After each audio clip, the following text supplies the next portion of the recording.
Hello everyone and welcome back to my channel. So my name's Katie and today I'm going to be talking about some recent reads, like romance edition. So I've been reading quite a bit of romance so far in whatever year it is, 2022, just because I feel like it's quite like easy reading in the evening if I've been like studying or in hospital all day. It's just nice to kind of relax with a romance because kind of you know what you're getting, you know it's going to be a little bit cheesy. I love a bit of cheese. You know you're going to get happily ever after. Like, they're very easy to read, you don't have to keep track of lots of complex fantasy concepts. So yeah, I've just been really enjoying reading some romances over the past couple of months, so I thought I would just wrap up what I've read in this video. So the first book I read was The Love Hypothesis, which I really loved this one. I think I gave it about 4.75 stars because there was one or two things which I didn't love, but overall I just had the absolute best time reading this. I love seeing like STEM in romance books because so often I feel like in books it's like the characters are always like literature-y, they're always like, yeah, I don't know, always wanting to be writers or like actors. I don't know, I mean there's nothing wrong with that, but just seeing some like good STEM representation is so good. And not to shade another book but there is a certain book which I read which tried to have a PhD scientist and just did not pull it off at all, but this one, like, you can tell the author has been through like grad school and stuff, and it just comes across, and like all the scientific like things which sneak their way in there, I just love it. And so yeah, so the main like premise of the book is we're following Olive, who she, in order to convince her best friend that it's okay to date Olive's ex-boyfriend, Olive needs to show that she's like over the ex, which she wasn't even really ever into him, but she needs to show her best friend this. So she like kisses the first guy she sees, who happens to be this like older, he's not that much older, like person in the grad school. I think he's a professor and she's a student, but he is not her professor, so it's okay. But anyway, so yeah, so she kisses him, and then they start having a fake relationship, which obviously goes into more, but I love fake dating, like that trope is god tier. And yeah, I really like Olive. She reminds me a lot of myself. I quite like the love interest, Adam. He's definitely a sort of grumpy, it's also a bit grumpy sunshine as well, which is another thing I love. Yeah, very like overprotective. But always I think this author has a thing for like big men because there's so much description of how big he is. But also the sequel, which is the next book I'm going to talk about, because I was lucky enough to get an arc, which I was really excited about. I'm pretty sure the guy in that one is really big as well. But anyway, whatever you like. So yeah, I just really enjoyed it, and I wasn't expecting, but like, because I thought it wasn't going to be like that steamy, because like most of the book it's not, but then towards the end, like suddenly there's this like sex scene and I was like, wait. But yeah, I like that. So yeah, I really enjoyed it. And then so next book is Love on the Brain, which is it's not a sequel, it's not even really a companion, because I'm pretty sure none of the characters, like, there's no character crossover really, unless there is and I just missed it. But but I love this one. I think I love this one more than The Love Hypothesis because I don't know, I just feel like the romance and like the sex scenes and the kind of conflict were just all a bit better written. But so this one we're following the main character B, and she is a neuroscientist, which that's another thing I absolutely loved about this book, is all the characters, not all the characters, all the chapters are named after different parts of neuroanatomy, which is like relevant to whatever's going on in that chapter, and I just love that. Like the inner, I mean, I don't really like anatomy, but actually I remember my favourite part of anatomy from the early years of medical school was actually like the face and brain. And I still remember the day before our like neuroscience exam, I spent like the whole day getting to grips with like the thalamus, which is part of the brain, and all these pathways, and I was like watching loads of YouTube videos on it, and I was like, I've got this, and then it didn't even come up in the exam. But anyway, so yeah, so that was a long time ago and I can't remember any of it now, but so yeah, so following B, and she gets recruited to work on this project for NASA to developing this like helmet thing, but she discovers that the person who is going to be like co-lead of the project with her is her like arch nemesis from grad school called Levi, and it's so funny, their interactions. So it's kind of, it's not, I wouldn't call it enemies to lovers really, but it's like they hate each other, but or at least B thinks they hate each other, but like it's all a bit of a misunderstanding, and just all that like juicy drama. I just love it. And Levi is the cutest character ever. He's such a cinnamon roll. I think that's another reason I like this book slightly more, is I like Levi as a character more than Adam. Oh, as a love interest, well, yeah, character. But yeah, I just really love them, and they're like bonding, and oh, it's all so cute. B's like slightly like feral, a bit. She's very like unique to herself, which I really liked. Yeah, and just the whole like scientist drama that's going on, I just really love. Also, this book has one of my like favourite things, I don't know, it's when the characters have like a secret identity. So in this case, B runs this like online Twitter anonymously called What Would Marie Do, because B's a bit obsessed with Marie Curie. So and there she has a friendship online with this other Twitter account who is, you as the reader know, but they don't know that this Twitter is run by Levi, and they have like these conversations where they're like talking about each other, but they don't know they're talking about each other, and it's so good. And and like that kind of secret, like they're secretly friends but they hate each other in real life, but they don't know that they're the characters. Oh, I don't know, I just love that. And yeah, I thought the sex scenes were a big improvement on the love hypothesis. I don't know, I just thought they were a lot better written. They like fit into the story a lot better. So yeah, would highly recommend. Then the next book I read was Saving the Star. So this is kind of a novella, it's sapphic. It is like, not Princess and the Bodyguard, but like one of the main characters is like a film star slash like daughter of a film star. She's very rich anyway, and then she gets this bodyguard, so it's a kind of a bodyguard romance. I can't remember that much about this. It's pretty short, it's sapphic, which I liked. Yeah, that's all I can really remember. I would recommend it. It's not my favourite. I think I probably gave it about 3.5 stars. I feel like because it was so short, you didn't really get a lot of time to like spend with the characters, or like, I feel like there was some stuff as well which could have been really like juicy if it had been explored a bit more, but like it wasn't, so you didn't get that much of it. But what I did read, I did really like. But I just always wished there was more. I don't know. Yeah, and the characters, I think I liked one of the characters more than the other. I think if you're looking for some like quick easy reading, then would recommend. Okay, then after I read Delilah Green Doesn't Care, which I gave 5 stars, or 4.75, but basically 5. And I love this one so much. I never read Ashley Herring Blake before, which is like sapphic sacrilege, I know. But so I'm definitely going to read more of her books, but I think none of her other books are like adult, they're all middle grade, but I definitely want to read them. But this one I was so excited to read, and I loved it so much. And the next book, I think it's Astrid Parker Doesn't Fall, is coming out this year, which is so exciting. I can't wait, like, because after the ending I just need Astrid's book. So basically following Delilah, who is like a hotshot photographer in New York. And she has she's like moved on from her old life, but her stepsister is getting married, so she's quite estranged from her stepsister. So her stepsister is Astrid, but Astrid wants her back for her wedding, to photograph her wedding. So Delilah comes back to this like small town. It's either in like Oregon or Portland or somewhere, I don't really know. I was gonna say American anatomy, but it's American geography. So yeah, so Delilah comes back, and there she meets Claire, who is Astrid's like best friend, but they have this like instant chemistry, and then Delilah and Claire like start this relationship, but they have to keep it secret from Astrid, and yeah, it's just really good. And there's all this like wedding stuff going on. So Astrid, Claire and their other friend Iris are like really good friends, but Claire and Iris like really don't like Astrid's spouse, or spouse to be, fiance.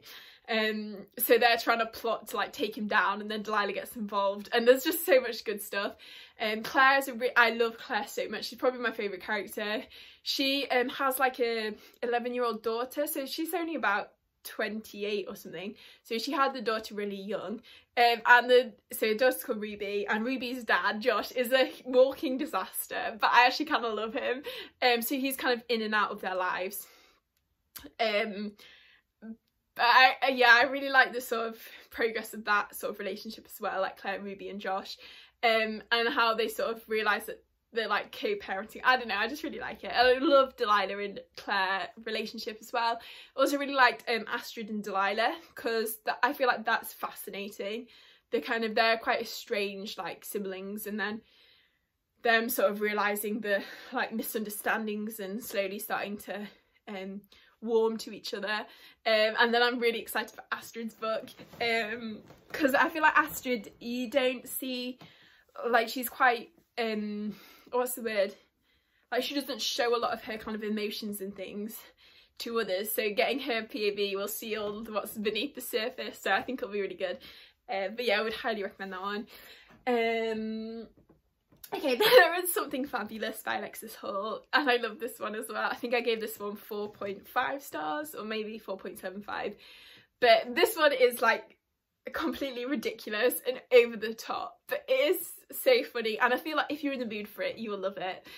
And I was definitely in the mood. It's just such like light-hearted, like basically the whole cast is queer, which I really loved, because the main character, so he's called Valentine, is completely oblivious to like his own feelings, everyone else around him. It's just so funny. So yeah, so the main character Valentine, he is meant to propose to this character called Arabella. I can't remember, Tanton or something, anyway.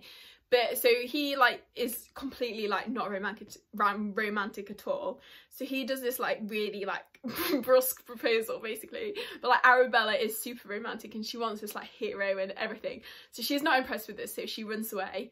So then Arabella's brother, Bonnie, he persuades Valentine to like team up and go after Arabella, because Bonnie's also a massive romantic. So he thinks that Valentine needs to chase down his sister.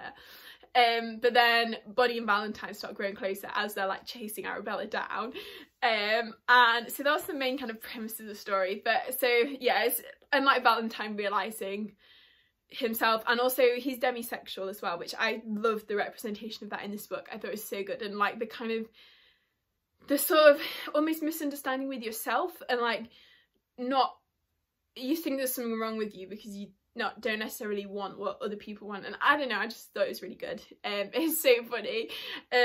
Like even the sex scenes are hilarious. Like, oh yeah.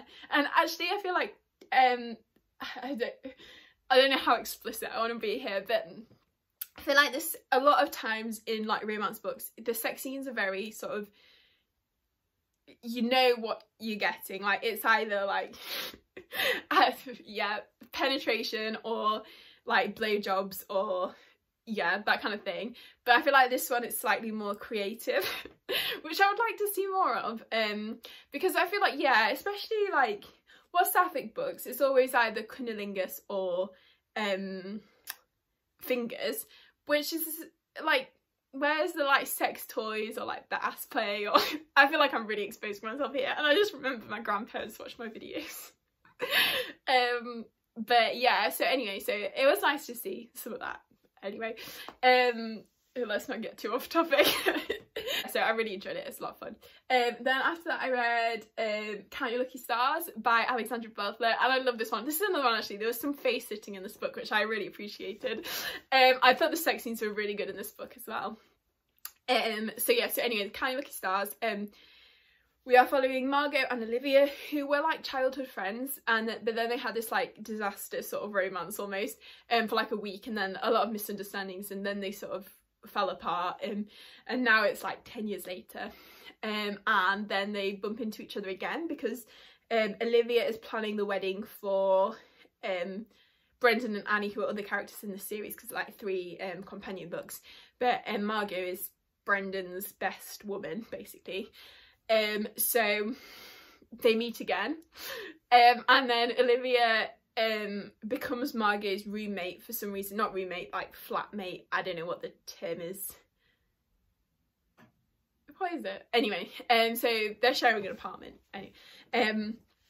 And then yeah, because I think Margot needs a new person in her flat because Annie, the old character, has moved out now because she's getting married. So yeah, so then yeah, they have this basically like second chance romance, which I just really loved it. I loved everything, like all the like scenes. There's some really funny scenes, like there's this scene where the cat gets the like vibrator and then they're like, oh, it's pussy approved. I just love that. Yeah, just really like the romance. I really like the dynamic between the two characters. It's sort of like cynical optimistic. I quite like that dynamic. Would just really recommend. So yeah, and it's just that kind of feeling where you're like grinning to yourself, like clutching your chest and just like while reading, so I really enjoyed it. Okay, so then we have some historical romance.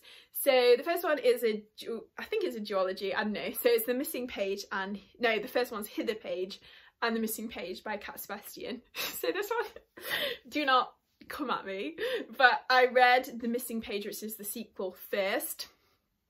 Yes, I know. But I didn't realise it had a book before it, so yeah. But this one, so I'll talk about the Hither Page first, which I thought was a really strange title, but then I looked it up and it's actually a good King Wenceslas lyric, which actually makes sense because the book is kind of set at Christmas time, which I really liked. It felt very like, both of them actually, a very like cosy mystery, which I really loved. So following, it's set in about late 1940s, I would say, like after World War II. And the main character, so one of the characters, James, he is a doctor, which I liked, in this little village, and he is like recovering from PTSD from the war, and then there's a murder that happens at one of the big houses, like a tea party or something, I don't know, and then he's sort of reluctantly dragged into the investigation, and at the same time a like secret agent from the government has come to this village called Leo, and he is trying to also investigate what's going on, and then James and Leo like great place there, and it's very cute and very wholesome, very like cozy mystery. I actually really like the mystery. I like Sebastian's writing. I can't even remember what I've read before by her. Oh, The Queer Principles of Kit Webb. I'm also so excited for her new book coming out in June time, called the something of Marion Hayes, The Perfect Crimes of Marion Hayes. That sounds so good. But anyway, so I like her writing, so yeah, I really enjoyed both of these. And The Missing Page, they've like gone to this James's like family's estate, and then his like grandpa or great uncle or something has just died, and then it's almost a bit like Knives Out, there's like inheritance drama and it's a bit juicy. So yeah, I really like that. And the relationship is just very kind of sweet and supportive, which I really liked. And then the last book I have is The Perks of Loving a Wallflower, which is, I think, by Erica Ridley. So this one we're following Tommy, who is part of this family called the Winchesters. So I believe it's like a series, kind of like Bridgerton, where each book follows a different Winchester sibling. But I wanted to read this one because it's sapphic. Although I probably actually will read the next one, which is following another one of the siblings who I really liked. I think that one's just male female, but I really like the character, so I wanted to read his book, but I don't think it's out yet. But anyway, so we're following Tommy, and she is part of this family, and she's been in love with this character called, well, this person character called Philippa, who is like, she's called a blue stocking, and I don't really know what blue stocking is, but I'm assuming it's like a woman who's into like scholarly pursuits. So yeah, so she's kind of been admiring her from afar, but then Philippa her mother is putting a lot of pressure on her to like get an engagement and get married to like someone who's titled. But Philippa doesn't really want to get married, but she like goes along with it. And then Tommy dresses up as this Baron Vandermean, who was actually the Winchester's like father, but he made like there was a fake heir, and it's very complicated. But so Tommy pretends to be this Baron, and then she goes closer with Philippa, and it's just really good. I love, it's very like what is it, like similar to Bridgerton, that sort of like Regency drama. Yeah, I just really enjoyed it. I thought the characters were both great. I think I gave it 4.5 stars. I was 4.25 maybe. But if you like historical romance, then I would definitely recommend. yeah. So yeah, so that is all the books, romance books that I read recently. I hope you enjoyed this video. I know I mostly talk about SFF on my channel, but I thought I'd talk about some romance because I really enjoyed a lot of these. I think my favourites probably Count Your Lucky Stars, definitely. Delilah Green Doesn't Care. Oh, I just love them all because I love like the Love Hypothesis and Love on the Brain, and I love Something Fabulous. So they're just all so good, so I would highly recommend all of them. So yeah, if you enjoyed, let me know in the comments a book you've read recently and enjoyed, or a romance book you think I would like or that you've enjoyed recently. I would love to know. And if you enjoyed the video, please give it a like and consider subscribing if you haven't already. And I hope you're all having a really great day, and I'll see you next time.